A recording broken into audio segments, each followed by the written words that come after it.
Welcome back, everyone. It is middays from the Element Wealth Studio. It's our pleasure to welcome now Mississippi Congressman Michael Guest. He represents the 3rd District in the Magnolia State. Hey, Congressman, how are you this morning, sir? Good morning, Gerard. Doing well. Thank you for having me on. You bet. So it looks like you guys are having a fairly busy December here. We are. We're trying to kind of clear the decks before President Trump is sworn in January. And so we're really extending programs that will be expiring between now and the end of the year. With the focus is that we want, when President Trump is sworn in January, he be able to leave his fingerprints on the things that we're doing. And so we're going to be passing a continuing resolution. And though I normally vote against continuing resolutions, in this case, to allow us to have a Republican-controlled Senate, Republican-controlled House, and a Republican in the White House, it's going to allow us as conservatives to really be able to drive our spending priorities, the riders that we attach to those. We're also going to be doing a farm bill extension, and so when we pass a new farm bill next Congress, that will be written by Republicans in the House and Senate. We won't have to negotiate with a Democrat-controlled Senate when we're writing that. Also dealing with the National Defense Authorization Act, WRDA, and there'll have to be at least some money for disaster supplemental based on the storms that we saw at the end of hurricane season that hit Florida and left much of the flooding there in Tennessee, North Carolina, and parts of Georgia. So you're exactly right. We've got several major pieces of legislation that will have to extend into next Congress, again, with the intent that Republicans will control both chambers. President Trump will be sworn in, and the final draft of those bills will look much different than if we were trying to pass those bills today with Joe Biden in the White House and Chuck Schumer controlling the United States Senate. So, Congressman, what will be the expiration date of that CR? That will not take us through the entire fiscal year 25, will it? It will not, Gerard. That has not been released. We're hearing that they're batting around somewhere between mid to late March, maybe early April. And okay. So I would expect that to be roughly a 3-month extension. Again, that allows us as Republicans to work this out among ourselves and not be forced to negotiate with the White House, with Joe Biden sitting there, and with Chuck Schumer in the Senate. So I think that as conservatives, we are going to get much better legislation, whether it be the Farm Bill or the appropriations bills, once we control all levers of power here in Washington, D.C. So let's review that for a minute just to update our audience. The balance of power is incredibly tight, with Republicans having 220 seats, Democrats 215. That's a margin of 5. But at some point early on, when the new Congress is seated, we got 3 seats that will be vacated, right? Putting the number at 217 to 215. You're exactly right. And so Matt Gaetz, who won re-election in the state of Florida, has chosen not to be seated with the new Congress on January the 3rd.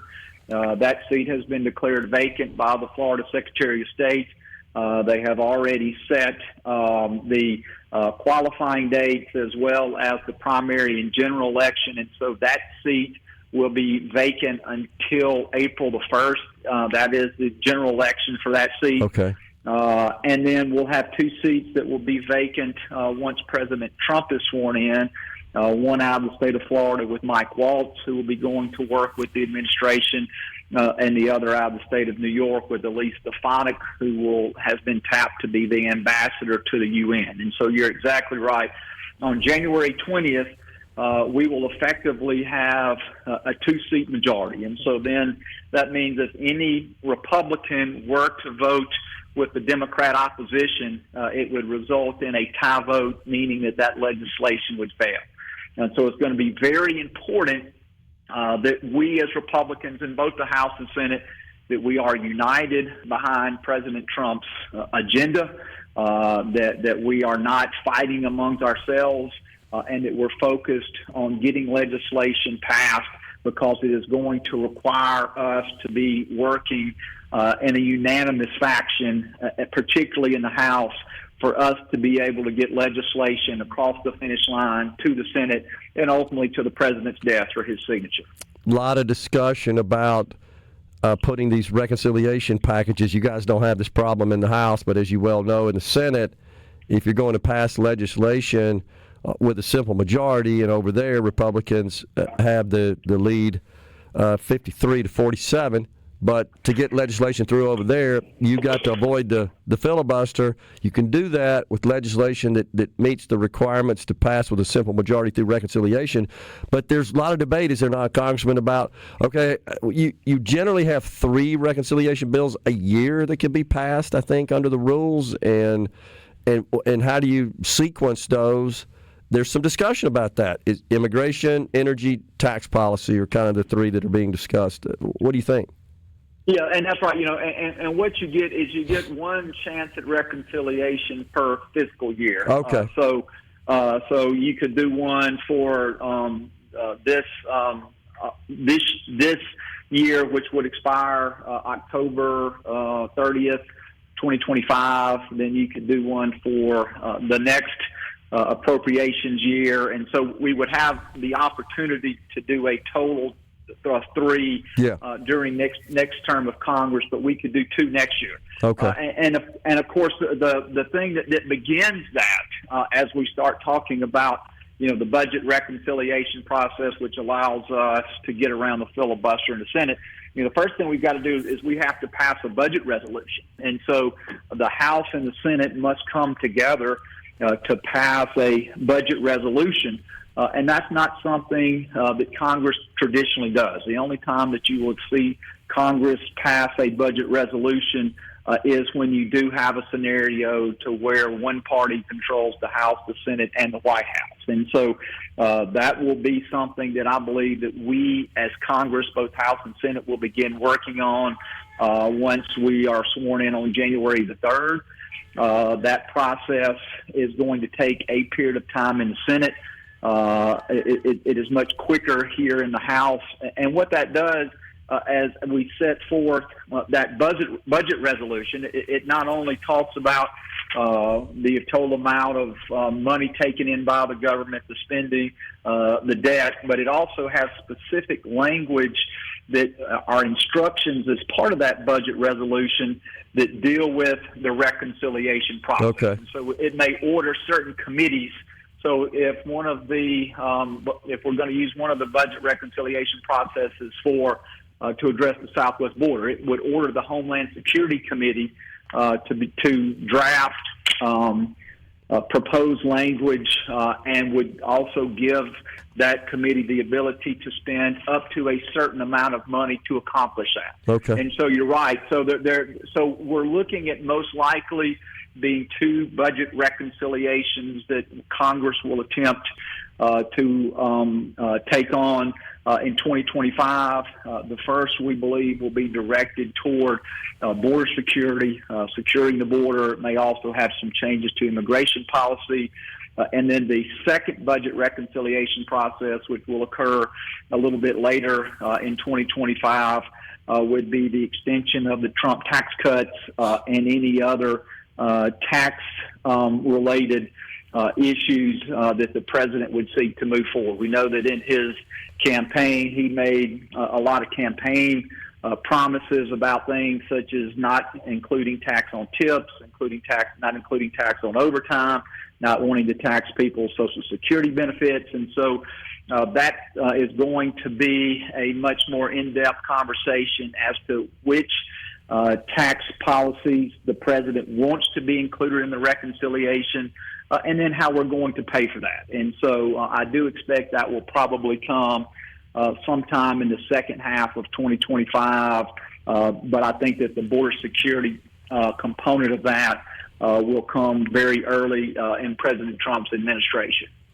Well, Senator Toon has said that he wants to move quickly on border and energy policy in reconciliation packages. I believe he said separate packages, and then take up tax legislation later in the year because he fears that's going to be a much more involved debate. But I saw an interview with your colleague, Congressman Jason Smith, heads Ways and Means, chairman of the Ways and Means in the House, this morning saying that we really should take up tax deliberation as part of the initial package that include that in the immigration package as well in that policy. We got a break right now. If you can hang with us, I'll get you to respond to that on the other side. Would love to. Yeah, Congressman Michael Guest is our guest. We're in the Element Wealth studio, coming right back. Welcome back, everyone. We've got Congressman Michael Guest on the line with us. So before we went to break there, Congressman, just talking about what seems to be a difference of opinion on how to prioritize the president's legislative agenda with respect to these reconciliation packages. Yeah, and you had mentioned Jason Smith, chairman of Ways and Means, who would be responsible for the tax extenders from the as we seek to extend the Trump tax cuts. Jason's thought process is that he would like to see the budget reconciliation process to move simultaneously so that we would address border, energy, and taxes all in a single piece of legislation.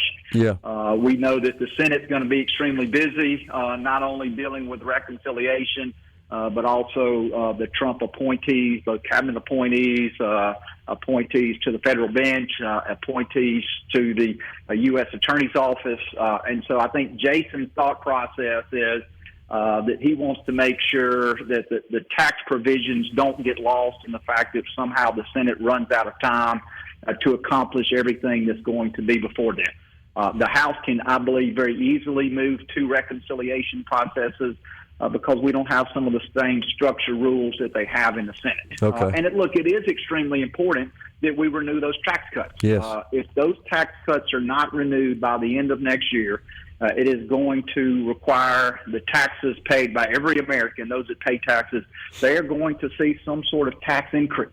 And so if we're going to make sure that we're not taxing Americans more, then Congress has to get this done. And I believe that we will. And I believe President Trump not only wants to extend the previous tax cuts, but I believe that he wants to find some additional tax cuts to help American businesses, to help American innovation, and to see that we remain globally competitive in both a business environment and then on the tax rates that we see on our American citizens. I think Americans now pay too much in taxes, so anything that we can do as a legislative body to bring those costs down, I think, are extremely important. Yeah, and that's what essentially what Congressman Jason Smith was saying this morning. So he expressed some concerns, and I guess at some point leadership in the respective chambers will try to sort that out and come up with an agenda they feel like can get through. But I share Jason's concerns that we kind of get further on in the year and we take this massive legislation up. You know it's going to be a big debate. The Democrats are going to really squawk about it. Of course, they don't have the power you guys do, but you're going to be in a situation where you can't lose anybody, essentially, on your side in the House. Yeah. Well, if we're able to do the border security very early, particularly when we're down those three members, and then after special elections, we do expect those seats to remain in Republican control. That would give us a little bit more breathing room on our side to be able to make sure that we're able to get these bills across the finish line. I believe that much of that discussion will be decided when President Trump is sworn into office, that he and his team will ultimately make the decision as to whether or not we break this into two reconciliation packages or if we move forward with one larger reconciliation process. And so we're going to give great deference to the president to accomplish his legislative priorities. And I believe that those discussions are ongoing, and we will probably have an answer when Congress reconvenes on January the 3rd as to whether we're going to try to do one big, massive reconciliation bill at the beginning of the year or whether we're going to break it into two smaller packages. And look, I see the pros and cons of both. And so I'm not advocating for one or the other. Okay. We've got to get both of them done, whether we do them simultaneously or whether we break them and try to move them individually. I think that is a discussion for House and Senate leadership and the president's team for them ultimately to make that decision. Okay. Before we go, we've got a couple of minutes left. What do you think about Mr. Trump's appointments? Do you foresee any problems over there in the Senate? You know, it seems like that his appointments are being much more well received. There was some question as to whether or not Secretary of Defense, whether Pete was going to run into any major obstacles. It seemed like some of the resistance from Republican members has softened, and it does look that he is going to stay the course. We had been hearing, I guess, maybe just late last week that maybe he might pull out and that DeSantis might be appointed to fill that position. But the information that I'm getting is I think he is getting a much warmer reception from Senate Republicans. They're going to have people like Tulsi Gabbard, RFK Jr., where there are going to be questions asked. But, you know, if I was right now looking at that, the lineup and who President Trump has proposed, I think I see a very real path for all of his nominees to make it through the confirmation process and be serving in his administration early next year. That sounds good. Congressman, always good to talk to you, sir. We appreciate the update. We'll be talking to you soon. Thanks, Gerard. Have a great day. Good talking to you as well. Yeah, man. Folks,